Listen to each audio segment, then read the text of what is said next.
À l'aide du jugement des saints et des anges, nous excluons, chassons, maudissons et exécrons Baruch de Spinoza, avec le consentement de la toute sainte communauté, en présence de nos 100 livres et des 613 commandements qui y sont enfermés. Qu'il soit maudit le jour, qu'il soit maudit la nuit, qu'il soit maudit pendant son sommeil et pendant qu'il veille, qu'il soit maudit à son entrée et qu'il soit maudit à sa sortie. Veuille l'Éternel allumer contre cet homme toute sa colère et déverser sur lui tous les mots mentionnés dans le livre de la loi. Que son nom soit effacé dans ce monde et à tout jamais, et qu'il plaise à Dieu de le séparer de toutes les tribus d'Israël, l'affligeant de toutes les malédictions que contient la loi. Sachez que vous ne devez avoir avec Spinoza aucune relation, ni écrite, ni verbale, qu'il ne lui soit rendu aucun service et que personne ne l'approche, à moins de 4 coudées, que personne ne demeure sous le même toit que lui et que personne ne lise aucun de ses écrits. Bonjour à tous et bienvenue pour la suite de la vidéo sur le Dieu de Spinoza. Comme je vous ai dit dans la vidéo précédente, j'ai dit que j'allais revenir sur une nouvelle version du Dieu de Spinoza, avec des détails et des explications plus accessibles. Alors, ce que je viens de vous lire, c'est le décret d'excommunion de Spinoza. Alors, revenons d'abord un peu sur la vie de Spinoza. Spinoza est né en 1632 à Amsterdam. Il vient d'une famille d'origine portugaise. Sa famille avait quitté le Portugal suite aux répressions religieuses, marquées par l'Inquisition catholique. N'oublions pas que sa famille est d'origine juive. Ses parents se sont installés en Hollande, pays reconnu pour sa liberté de penser. C'est ici que va naître Spinoza. C'est ici qu'il va grandir. Mais notons que l'enfance de Spinoza sera successivement marquée par 2 grandes pertes. D'abord la perte de sa famille, puis la perte de sa communauté. Alors, à peine à l'âge de 6 ans, Spinoza perd sa mère. Et après quelque temps, c'est la mort de 2 de ses frères. Et autour de ses 20 ans, son père décède. Il perd également sa belle-mère et sa sœur aînée, quelque temps après. En fait, beaucoup pensent que ces circonstances ont fait Spinoza atteindre la maturité plus rapidement. Tout simplement parce que déjà, à son jeune âge, Spinoza a pu développer un certain sens de l'autonomie. Nous voyons que, après avoir perdu presque tous les membres de sa famille, Spinoza est exclu de sa communauté. Je me réfère à la communauté juive, la communauté à laquelle il appartenait. Alors, revenons un peu sur la petite enfance de Spinoza. Tout petit, Spinoza a étudié à l'école juive d'Amsterdam, à l'école hébraïque pour certains. Spinoza a étudié avec d'autres enfants où il a appris l'hébreu, il a étudié la Torah et le Talmud. Et en même temps, Spinoza travaillait aussi dans l'entreprise familiale, car son père était un marchand. Il vendait des épices et des fruits secs et d'autres produits alimentaires. Mais à ses 24 ans, Spinoza fut excommunié et mis hors de la communauté juive. En fait, tout membre de la communauté juive avait reçu l'ordre, c'est-à-dire une interdiction de communiquer avec Spinoza, une interdiction de faire des affaires avec lui. En fait, personne ne pouvait avoir aucun contact avec Spinoza, comme c'est bien marqué sur le décret d'excommunion de Spinoza. C'est bien dit qu'il soit maudit le jour, qu'il soit maudit la nuit, qu'il soit maudit pendant son sommeil et pendant qu'il veille, qu'il soit maudit à son entrée et qu'il soit maudit à sa sortie. Que le Seigneur ne lui pardonne pas. Et derrière, il y avait cet ordre par la suite où on demandait aux membres de la communauté de n'avoir aucun contact, ni physique, ni verbal. Bref, pas de liaison avec Spinoza. Alors, pourquoi une excommunion aussi radicale? Qu'a fait Spinoza d'aussi grave? Bref, ce que nous savons, c'est que Spinoza, à ses 13 ans, étudiait déjà la philosophie. Il lisait Platon, Sénèque, Aristote, Descartes. En fait, ses idées paraissaient un danger pour la communauté.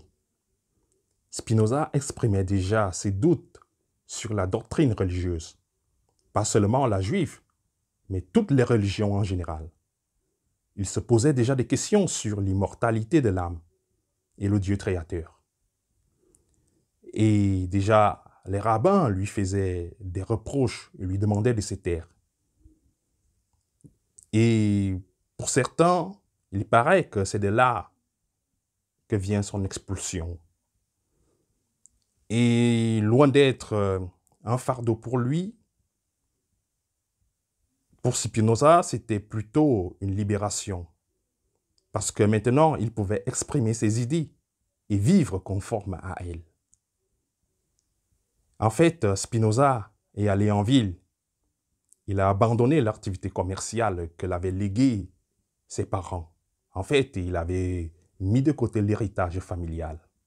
Et il a fallu qu'il se débrouille avec un autre métier pour survivre, pour subvenir à ses besoins. Spinoza a commencé un nouveau métier, celui de polisseur des lentilles, pour des microscopes et tout ce qui était nécessaire pour la science en fait. Certes, Spinoza gagnait moins. Il gagnait pas grand-chose, mais ça lui permettait de se relationner avec les membres de la communauté scientifique.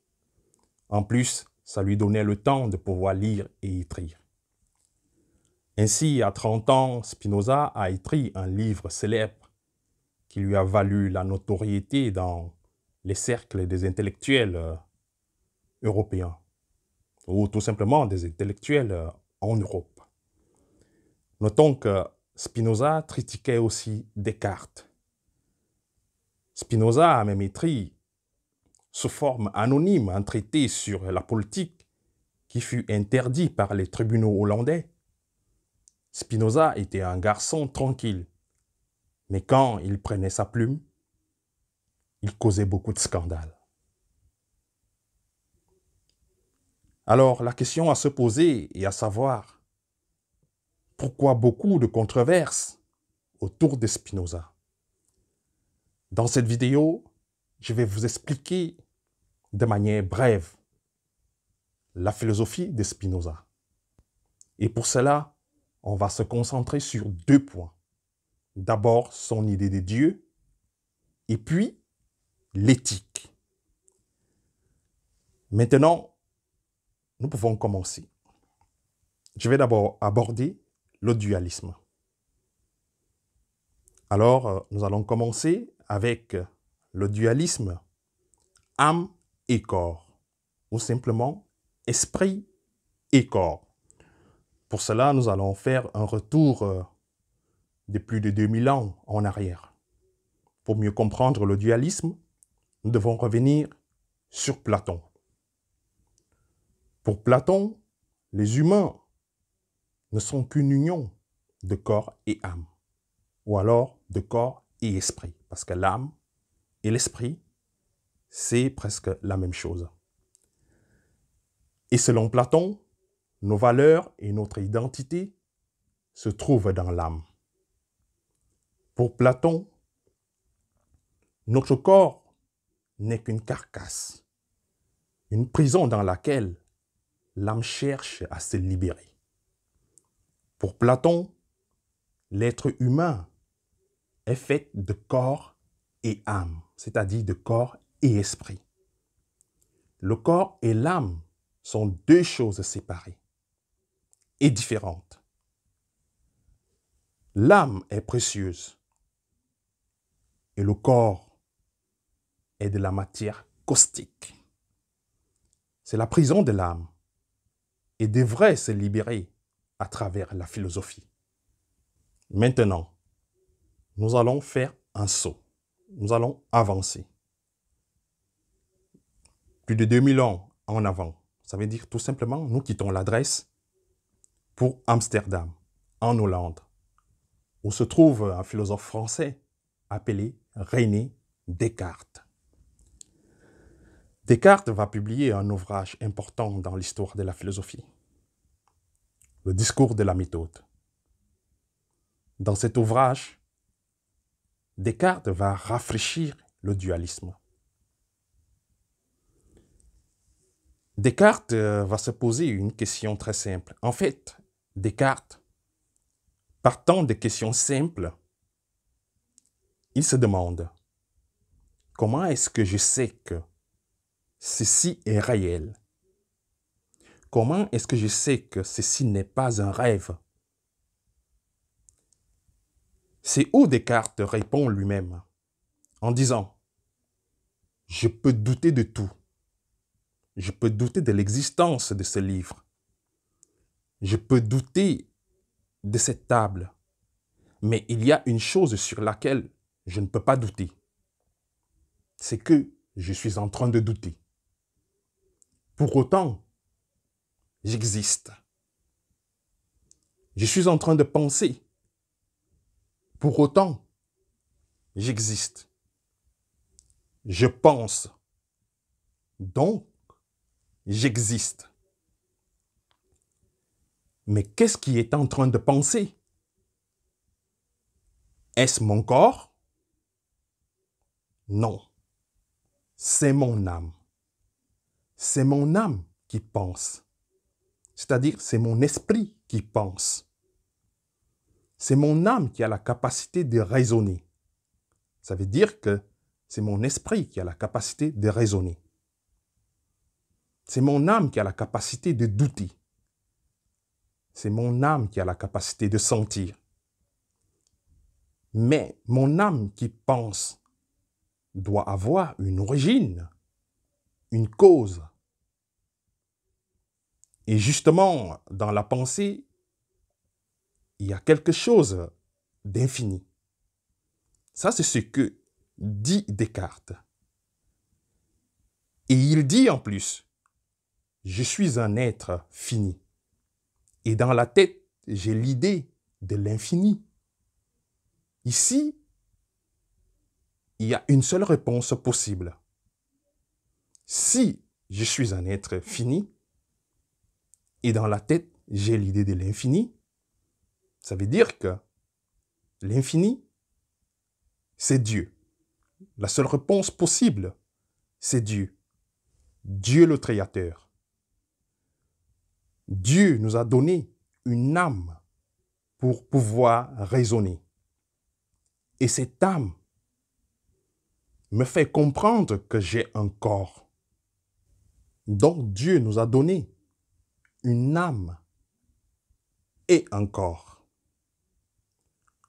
Nous voyons bien que 2000 ans après Platon, le dualisme ressurgit de nouveau. Le dualisme âme-corps, c'est-à-dire esprit et corps, ressurgit. Mais cette fois-ci, par Descartes. Et pour Descartes, Dieu est une substance infinie, qui à son tour a créé deux autres substances. La substance pensante et la substance étendue, qu'on appelle encore l'extension. La substance étendue, c'est le corps. C'est la matière. Et pour Descartes, seuls les humains ont une âme. Ça veut dire que seuls les humains ont l'âme en eux. La substance étendue, c'est notre corps. Ça peut être les plantes, les animaux, les planètes et beaucoup d'autres choses. Bref, c'est de la matière. Nous sommes la substance étendue, c'est-à-dire nous sommes l'extension en tant que corps. Un corps qui a la capacité de percevoir la réalité à travers notre vue, notre odorat, notre ouïe. Bref, avec tous nos organes de sens, nous percevons la réalité pour comprendre la nature. Et comprendre la nature, c'est faire de la science. Pour Descartes, avec la science, on va trouver les évidences. On va trouver les pistes qui vont nous conduire vers Dieu. Parce que pour Descartes, Dieu nous laisse des pistes à travers la nature pour que, à partir de la raison, nous puissions arriver à lui. Descartes avait beaucoup de la popularité. Et évidemment, tout simplement parce qu'il laissait conforme les membres de la communauté scientifique. Il laissait également conforme les membres du clergé.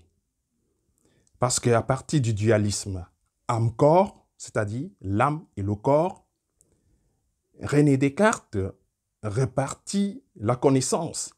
Il répartit l'autorité sur la connaissance. C'est-à-dire, la science s'occupera de l'étude de la substance étendue, l'extension, c'est-à-dire du corps humain, des plantes, des animaux, de la planète. Bref, la science s'occupera de tout ce qui est matière. Et en ce qui concerne l'âme ou l'esprit, c'est l'Église qui devrait s'en occuper. Il ne devrait pas avoir de controverse parce que tout ce que la science découvre devrait confirmer tout ce qu'a déjà dit la religion. Ainsi, avec cette vision de Descartes, tout le monde reste ou alors restera conforme. Mais maintenant, il se pose un problème. Nous savons tous que Spinoza était un grand admirateur de René Descartes. Mais Spinoza n'est pas du tout conforme avec les explications de Descartes. Spinoza va exprimer une philosophie qui est totalement opposée à cette vision cartésienne du monde, c'est-à-dire cette vision de Descartes du monde. C'est-à-dire, Spinoza va exprimer une philosophie qui met fin au dualisme âme et corps, c'est-à-dire au dualisme esprit et corps, qui met fin à la vision cartésienne de Dieu. Alors, maintenant, Spinoza ne s'arrête pas à ce point, parce que Spinoza, en même temps, veut mettre fin à l'autorité de toutes les religions. Ceci nous amène à parler de Spinoza, et plus précisément du Dieu de Spinoza. Le point essentiel pour comprendre la rupture entre la philosophie de Descartes et la philosophie de Spinoza se trouve sur le concept de substance. Et pour cela, je vais revenir sur l'ouvrage de René Descartes. Avant le discours de la méthode, qui est le célèbre ouvrage de Descartes, Descartes avait déjà dit qu'une substance est ce qui ne peut exister que par elle-même. Nous voyons qu'il n'y a que Dieu pour être substance, parce qu'il n'a pas besoin d'autre chose pour exister. Il n'a besoin de rien ni de personne pour exister. Jusque-là, Spinoza est d'accord avec Descartes. Mais le problème pour Descartes surviendra après. Oui, ce problème surviendra après parce qu'il y aura un changement. C'est-à-dire, quand Descartes va écrire le discours sur la méthode, de fait, Descartes doit nous expliquer de quelle substance est faite d'autres choses telles que, par exemple, cette chaise ou cette table. De quelles substances sont faites les plantes, par exemple.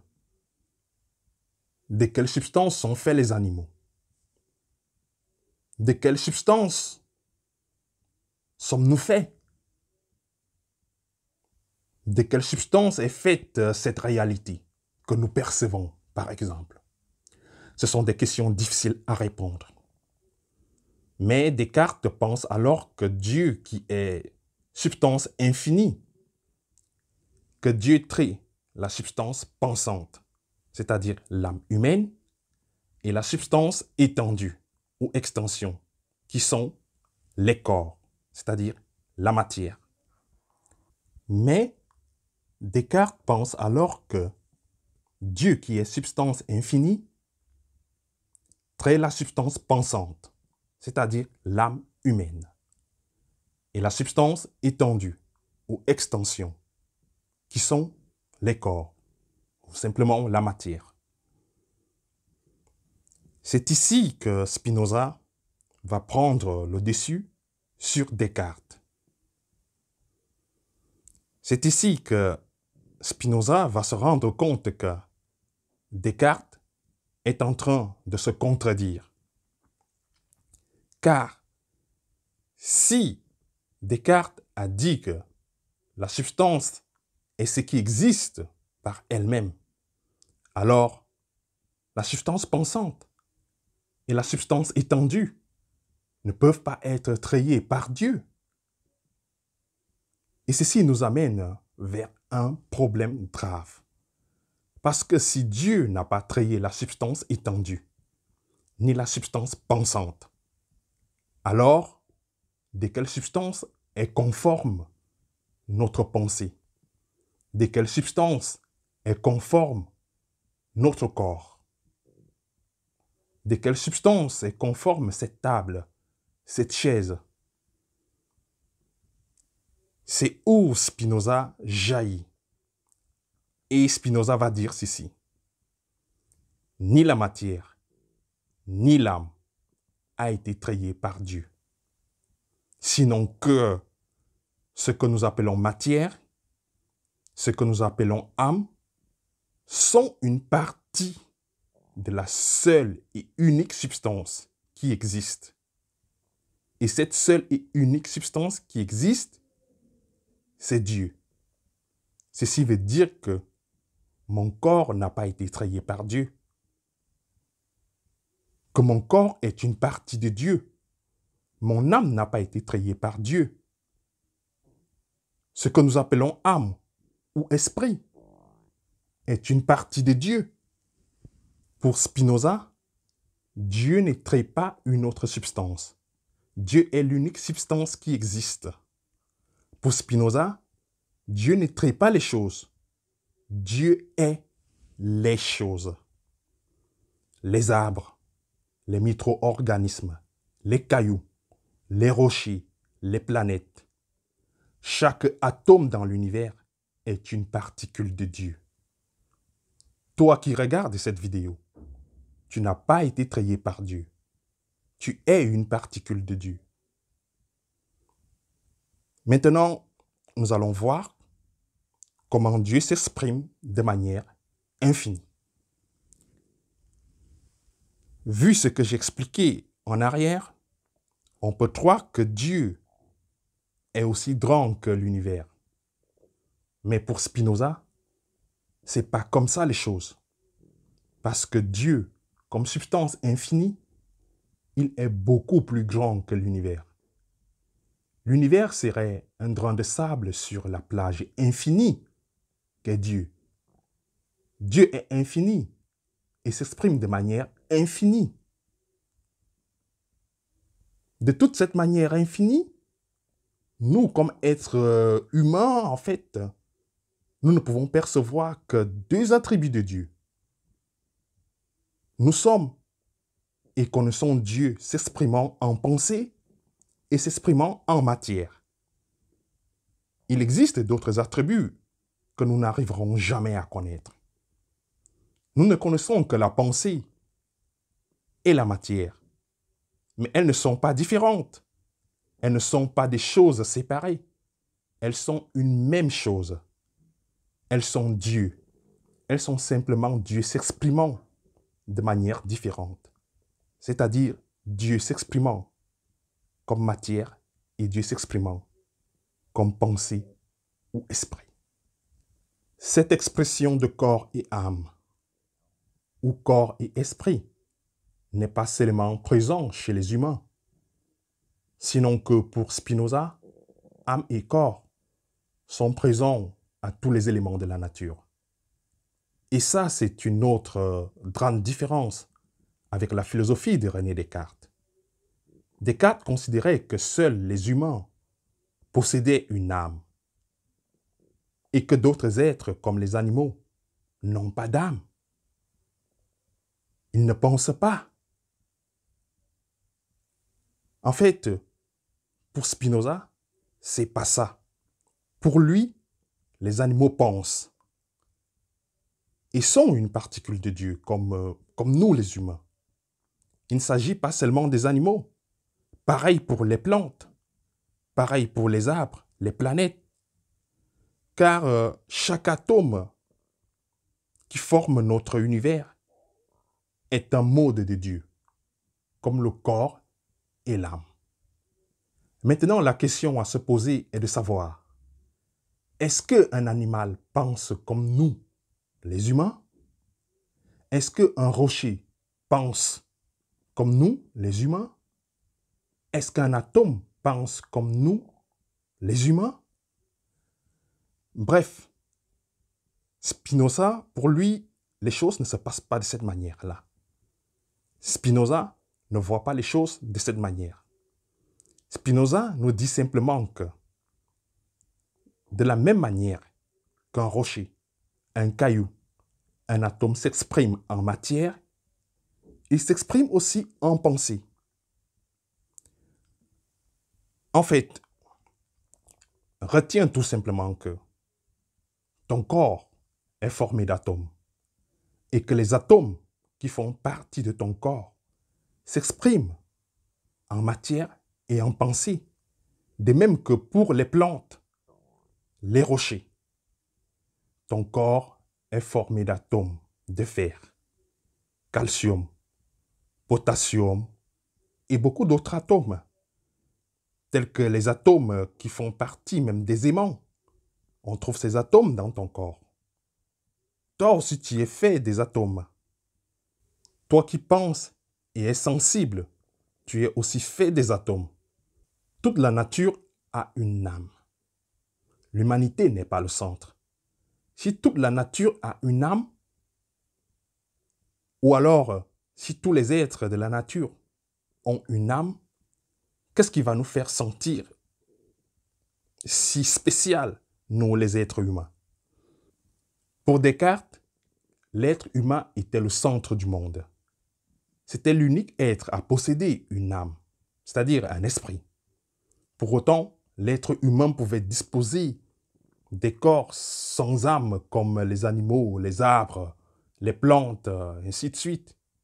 Mais maintenant, avec la philosophie de Spinoza, l'être humain n'est qu'un être de plus parmi tant d'autres. Maintenant que tout a une âme, et pas n'importe quelle âme, une âme qui est une particule de Dieu, à beaucoup de personnes, je pense que ça paraît désagréable. C'est même l'extrême. Si toute la nature est Dieu, alors la nature est sacrée. Dans ce cas, on ne peut plus couper un arbre, ni contaminer un cours d'eau, parce que c'est Dieu. On ne peut plus commissionner un enfant, parler fort aux voisins, ainsi de suite, parce que tous sont une particule de Dieu. Ainsi, si toute la nature est Dieu, alors nous devrons respecter toute la nature, lui donner l'amour et le respect que nous donnerons ou que nous donnerions à Dieu. En fait, c'est une bonne idée. C'est une bonne idée si nous parvenons à comprendre ça. Au fond de nous, il nous serait impossible de faire du mal à un autre être. Maintenant, entamons l'éthique de Spinoza, qui est la partie où les choses commencent un peu à s'étendre. L'idée la plus radicale chez Spinoza, c'est que Dieu n'a aucun objectif. La nature n'a aucun but. Il n'y a aucun point d'arrivée. Dieu n'a aucun objectif. Dieu ne veut rien parce qu'il est déjà tout. Pour Spinoza, quand quelqu'un veut quelque chose ou veut atteindre un objectif, c'est parce qu'il manque quelque chose. Il manque ce quelque chose-là. Avec ça, il serait impossible que quelqu'un prenne des initiatives opposées à l'expression de Dieu. Si tout dans la nature est une expression de Dieu, alors même les virus sont une expression de Dieu.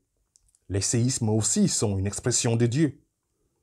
Si tous les êtres humains sont une particule de Dieu, alors même les voleurs, bandits et assassins sont une particule de Dieu. Ceci veut dire que tout est comme ça devrait être. Ainsi, le concept de bon et mauvais disparaîtrait. On ne pourrait pas dire que le lion est méchant pour avoir tué une biche ou une gazelle. Toute la nature a un ordre et est comme ça devrait être. Au final, l'éthique de Spinoza se base sur la compréhension de la loi de la nature, qui en dernière instance est la loi de Dieu. Ainsi, pour être vertueux, il faut avoir un esprit scientifique. Il faut avoir un esprit scientifique pour comprendre ce qui se passe. Comprendre les lois de la nature, c'est comprendre Dieu. C'est où est l'origine du bonheur pour Spinoza. Pour arrêter de souffrir des choses qui nous arrivent dans la vie, nous devons commencer par comprendre ces choses avec une vision analytique. Si je ne comprends pas comment fonctionnent mes émotions, toute la vie, je resterai esclave de mes émotions. L'éthique de Spinoza est très proche du stoïcisme, qui met en avant l'autocontrôle. L'autocontrôle qui s'organise par la raison. Il ne s'agit plus de distinguer le bien ou le mal, parce que toute la nature, qui est Dieu, est en ordre, dont tout est bon, tout est en harmonie. Maintenant, il faut voir quelles sont les idées adéquates et quelles sont les idées inadéquates. Une personne qui a une pensée inadéquate est une personne qui souffre parce qu'elle est esclave de ses émotions, de ses désirs. Par contre, une personne qui a une pensée adéquate est une personne qui a une discipline dans ses émotions. C'est une personne qui arrive à la paix, la sérénité, par la compréhension de ce qui l'entoure. La personne sage n'arrête pas d'avoir des émotions. Elle a des émotions, bien sûr, mais elle n'est plus esclave de ses émotions. Ceci revient à dire que, pour Spinoza, la personne sage est celle qu'on va pouvoir reconnaître par ses émotions positives de joie, de bonheur. Surtout par la tranquillité, la sérénité qu'elle nous transmet. Pour Spinoza, la personne qui est véritablement sage sera invariablement heureuse. Après tout ce parcours sur la philosophie de Spinoza, je vais faire un petit commentaire final, une petite conclusion.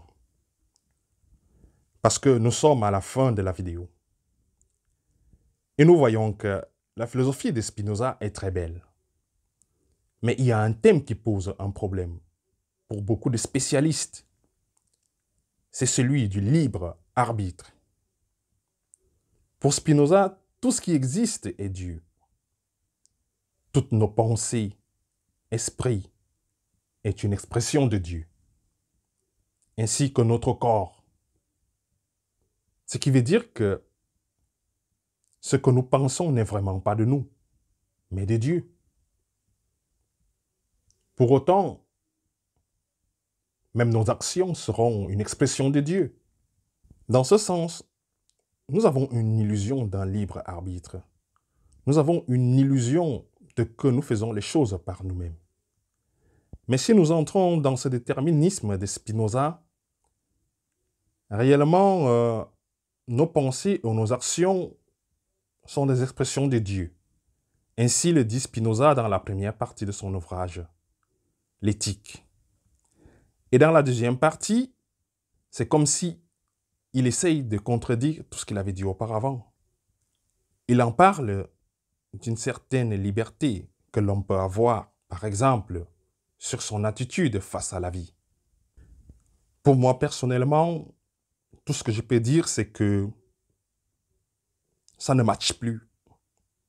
Ça ne concorde plus. La liberté et le déterminisme initial qui s'établit dans la première partie de l'ouvrage de Spinoza. C'était tout. Je pense que ce que Spinoza dit au départ et ce qu'il dit à la fin, il y a une petite contradiction. Je pense que cette deuxième partie a été plus explicite et qu'elle vous intéressera. Si vous avez aimé cette vidéo, n'hésitez pas à laisser un like et de vous abonner pour soutenir la chaîne. Merci à vous et à très bientôt pour une prochaine vidéo.